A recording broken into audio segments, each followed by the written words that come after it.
Hello, I'm Bill Smoot. I'll be teaching a course at Ollie this fall on thinking about old age.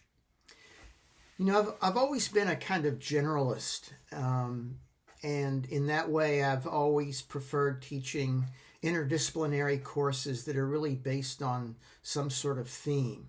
And so for this course, I've chosen the theme of old age, and we'll be using as a way of thinking and talking about that works of cinema, works of literature, some philosophy, and a smattering of sociology and psychology. One of the important writers of recent years to talk about old age was Simone de Beauvoir, who wrote one of her massive tomes about old age, sort of doing for the elderly what she did for women when she wrote The Second Sex in the late 40s.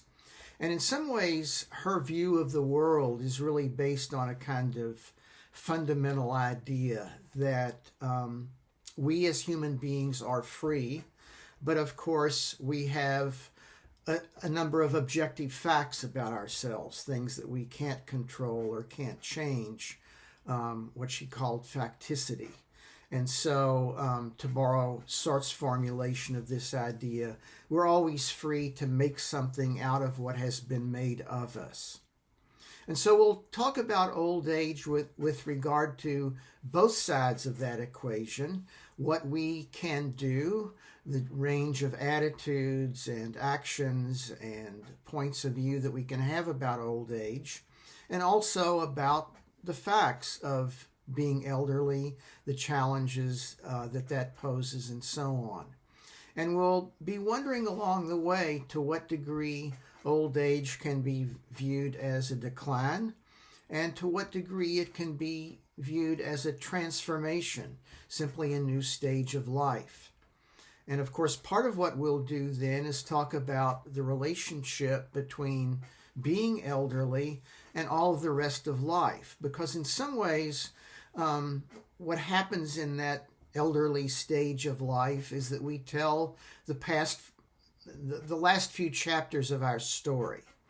And of course, what those chapters do is lend a certain shape and meaning to the early chapters. So in some ways, even though we might be in the last stage of life, part of what we're doing is defining and giving meaning to the early stages of life.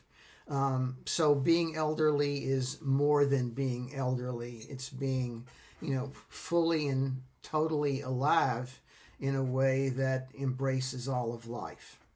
So I'm looking forward to teaching the course this fall. Hope some of you will be there, and I'll see you in September.